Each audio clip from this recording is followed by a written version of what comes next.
Qyteti ku liria thithet si ajri.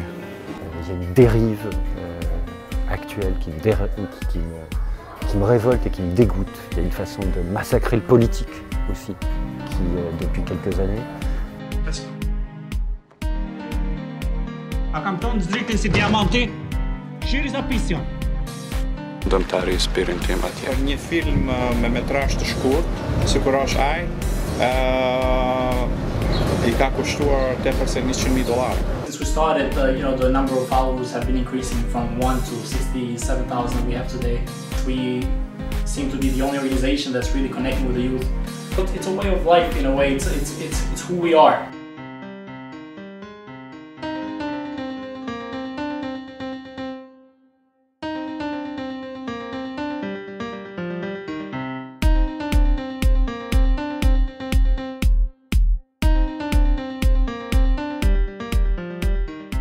Some of the awards or certificates that I got since I came to America, and I'll tell the story about President Bush.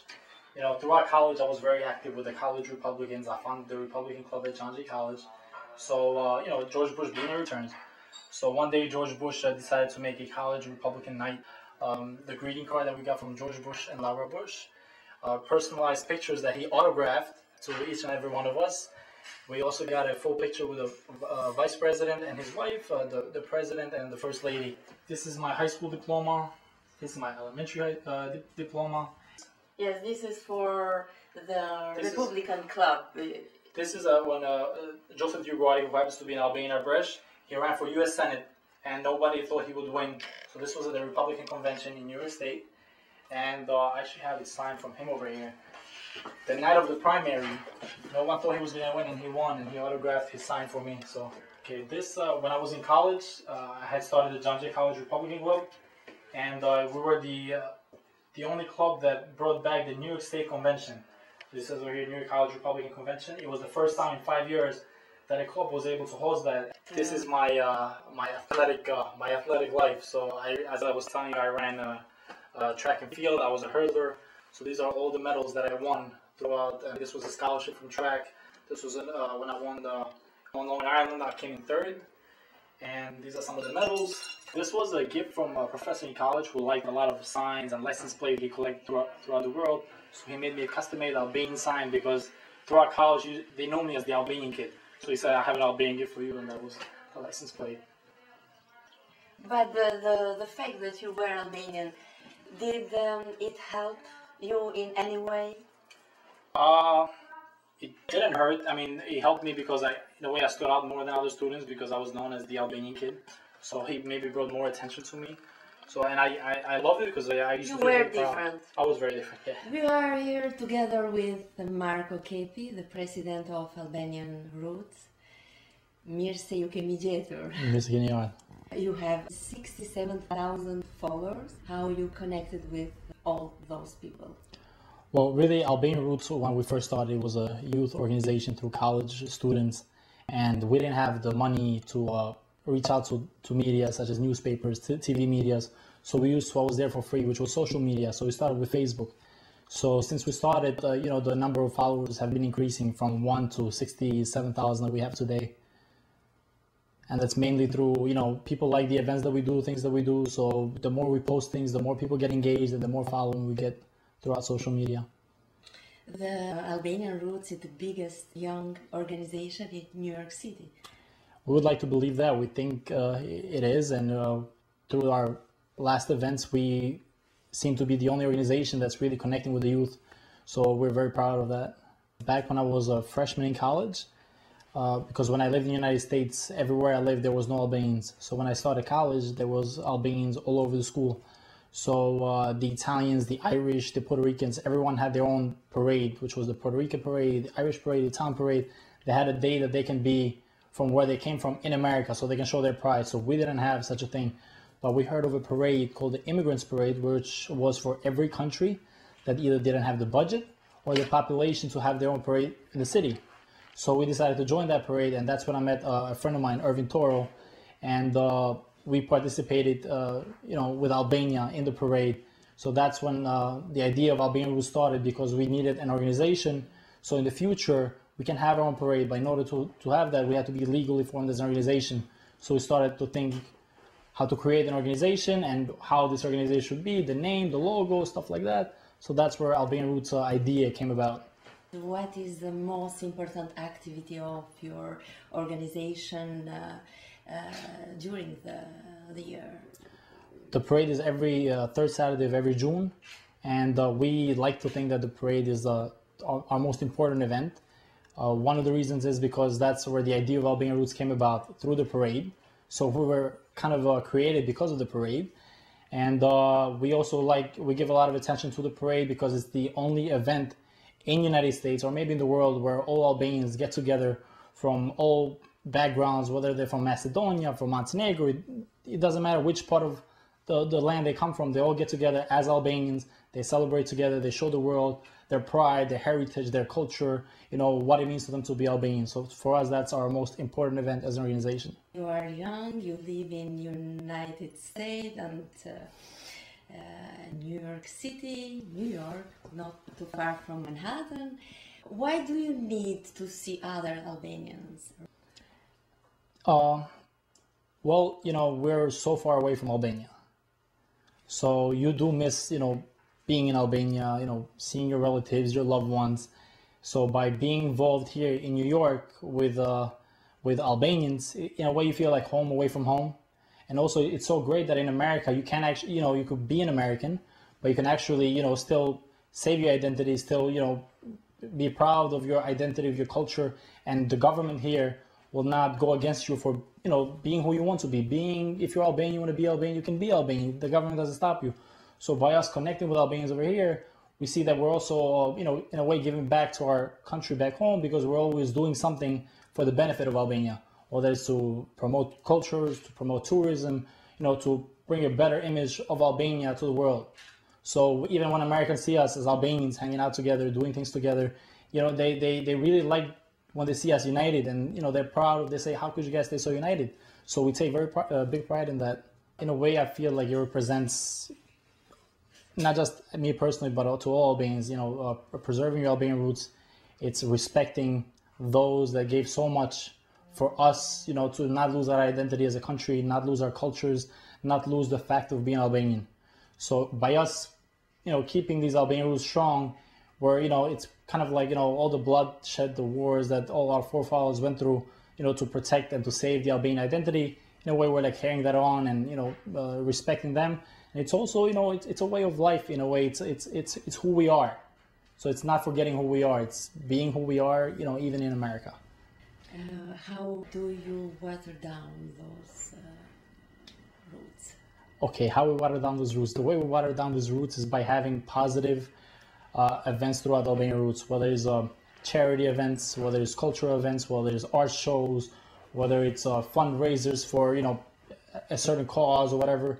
You know, that's how we keep Albanian Roots alive. That's how we keep, you know, the roots from growing, interacting more people, getting more people attracted to Albanian Roots by continuously having events, not just doing a dinner every now and then, but doing different events. Like one time we had an event that's had nothing really to do with the Albanian culture or patriotism and whatnot. So we decided to join the breast cancer walk, which was in Central Park. We gathered about 60 Albanians that day. We had custom-made shirts, you know, Albanian roots and whatnot. We raised in 2 weeks over $4,000.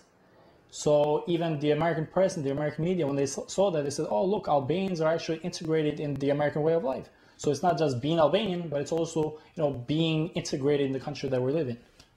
What exactly makes you Albanian?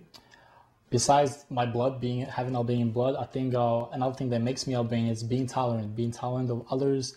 As you know, Albanians are known around the world to be tolerant of religion, to be tolerant of other races and other cultures, and to live in peace. So that's, I think, what is a big part that makes me Albanian, by tolerating others and other cultures and being, you know, peaceful and loving with other people. So Marko Kepi thinks that tolerance is Albanian. Yes. As a country, we take big pride, and we have a great example for that. We have Mother Teresa, who is known around the world for all her humanitarian work and for being tolerant against others and for, you know, spreading peace around the world. So I think that's like an Albanian identity, by being, you know, tolerant. It's only tolerance that makes you Albanian? No, that's a big part that makes me Albanian. There's obviously other things like my heritage and the culture and the pride and being a hard worker, respecting others, doing what's right, whether it's for yourself or for the community or the area where you're living. That's all positive things that makes me Albanian, that I take a lot of pride in. You came in United States when you were 11. Yes. And completed all your education here. What makes you different to another American student?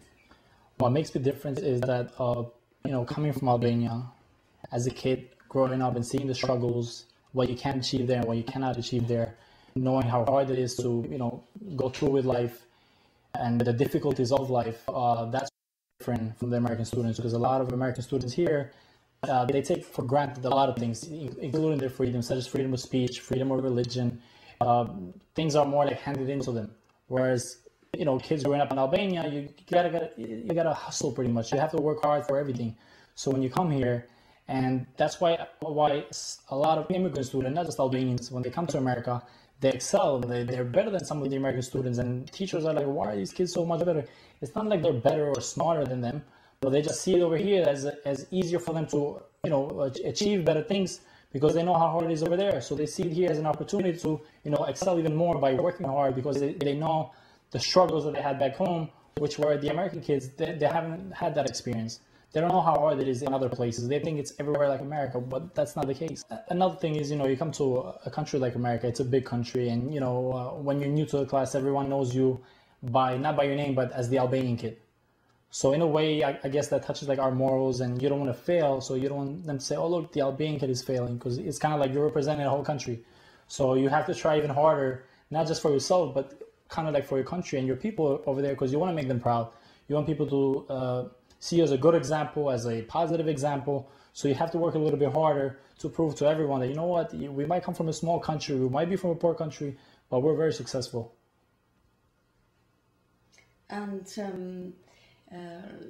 did you have some difficulties in the integration, or do you feel that you were different or special?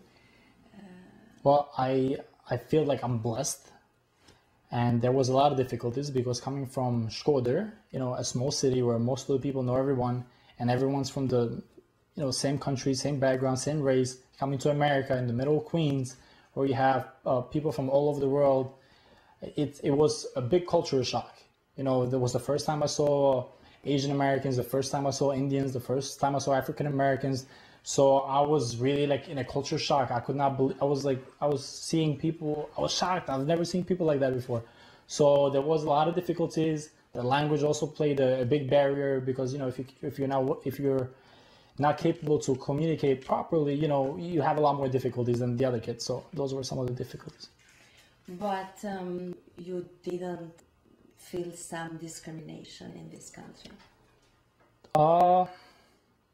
There was times, obviously, and I don't want to consider it discrimination, because, when you're a little kid in school, what some other little kid says to you, it's at the end of the day, it's just kids, growing older. But from the adults, from the professors, from the teachers, I've never had any sort of discrimination. I mean, as kids, you always have kids that bully and pick on other kids. I guess that's normal. It's life. But in America, that's the beauty of America. You could be Albanian, you could be whatever you can be, and no one will judge you in the wrong way because you come from a different place. So that's why this country is so great, because they tolerate other people and other cultures, and they don't use, they don't put down people by racism and, such discriminations. You just graduated? Yes. What was the most important to tell from this period? I went to John Jay College of Criminal Justice. I majored in political science, and I minored in history, speech, drama, and theater. And then I continued my education for my executive MBA, for my master's at Wagner College in Staten Island. And even from the schools, there's a big difference, because in the undergrad, it's almost similar to high school, but you have a lot more responsibilities as a student. The teachers don't walk you by the hand. You have to start making your own decisions. And when you go for your master's, it's a whole nother world. I was the youngest student in class. Everyone in my class was over 40 years old, and they were all doctors and lawyers. So I was the only one that was really a student, because I didn't see them as students. They were more professionals. So that was really like a big wakening up, and kind of like seeing yourself by looking at your peers, that what, that's going to be me one day. After I finish this master's, I can be as successful as them. So it was important. And again, when we compare Albanians as students or the Americans here, they were all American, and they were in their 40s doing their masters, where I was only 22 doing the master's the same time as them. So they used to, kind of joke around with me. They used to say, "Oh, you're so smart, you're taking to school with 40-year-olds." So maybe, that's what, they didn't see it when they were my age, to get a master's, because they didn't see the difficulties. But me, as coming from, a small country like Albania, I wanted to finish school right away. I wanted to take care of everything. So that's another plus that I think we should cherish as immigrants. The class of 2014 was qualified the most indebted ever. Yep. Are you in debt? For my master's, I am in debt. I come from a middle-class Albanian family. It's not. We've only been in this country for 14 years. My parents are not very wealthy. We're 3 kids in the house. All 3 of us were going to school. For my undergrad, it was a lot cheaper. So I was going to school and working. So I paid the whole school myself. I also had some scholarships that helped. But when it comes to the master's, there is no scholarships. You can only either pay for it or take out a loan. I didn't have all the money to pay, obviously, so I took loans. I'm also working, so paying back and forth. But yes, I'm still in debt. I still have a long way to go. What is your favorite word? My favorite word, Albania. I get goosebumps when I hear it. So. What is your least favorite word? My least favorite word, betrayal. That's the opposite of Besa. Yes, opposite of Besa for sure. But Besa is not your favorite word. Besa is a strong word. It's another thing that identifies you as being Albanian. Because when you give somebody your Besa, which is your word, you have to live and die for it. So that's very important. But as a favorite word, I say Albania because when I hear that word, especially when you're outside Albania, you get this sense of pride and joy, and like you get the chills throughout your skin. So I love the word Albania. What turns you off? Lies. What turns you on? What turns me on is success. Knowing that you can achieve and succeed, and that's a big thing. What sound do you love? The sound of love. What sounds do you hate? The sound of failure, which sometimes is silence. What is your favorite curse word? I'd like to think I'm a gentleman, so I don't curse. I don't have a particular word that I would like, especially a curse word. What profession except yours you would like to do in the future? I would have loved to continue my athletic career, especially my track and field. I used to run hurdles, so that would have been something I would have loved to do. What profession you would not want to do? Immigration officer, where you have to deport people, because I would hate to separate families from each other. I thought that you wanted to be president of Albania, for example. That would be nice. You cannot be the president of the United States because you were not born here. Correct. But you can be the president of Albania. That would be nice. What are you afraid of? Afraid of not giving 100%, afraid of failure. I would hate to wake up the next day and, thinking that I could have done more. Let's say a figure of woman or man that you will choose to illustrate the dollar or the leg. Well, money, I see money as a good thing, even though, money does a lot of bad things. I see money as a good thing. Money can do a lot of good things in people's lives. So the figure that I would choose to be on the money or on the dollar would be Mother Teresa, because she was a sign of love. She was a sign of humanity, helping others, making other people's lives better. So that's what I would like to have on the money. Let's do a petition to put Mother Teresa in $10. I'll be ready for it. If you can write again your path, what you would change? I don't think I would change anything. I like to think that whatever happened, whether it was good or bad, it's something that I learned, it's an experience. So if I went back and changed things and made things perfect, maybe my life would not be the way it is right now. And I like the way my life is right now, so I would not change a thing. Do you live as an Albanian here in New York State or as an American? I think it's both. Everyday life. Yeah, I think it's both. You know, I carry my Albania with me and I show it proudly. But then again, you know, living in America, even if you don't want to be an American, you will eventually become American. You will have a lot of things that separate you from where you came from. But that doesn't mean you lose, you know, what you have with you, but you become Americanized. And it's a good thing because, you know, there's a lot of great things about the American culture. What are your dreams now? Well, now that I finished school, you know, I'm done with everything I needed to do for my education. It's really just pursue my career and try to be successful as I can possibly be. And throughout the process, you know, doing what I love doing, which is, you know, helping my community, helping others, and, you know, getting that feedback from people when you help someone, you know, when they say that thank you, that it's to me, it's worth a lot more than money can pay. Like the feelings that you get when you help people and you see through their eyes how much they appreciate it and how much of an impact you've had in them. To me, that means everything. So hopefully through my career, I can, you know, change a lot of people's lives. I would love to inspire people and change their lives. Thank you very much. Thank you so much for having me. This is your office? This is my little office, yes. And this is an Albanian That's from... Pretali, Correct. the guy that decided for the borders of Albania. I have scanned the bill. That's a gift from a friend of mine, Jadosh Vukaj from upstate New York. He gave me that. And I like this book because I have great respect for King Saul, because I feel like he took a piece of land and made it a country.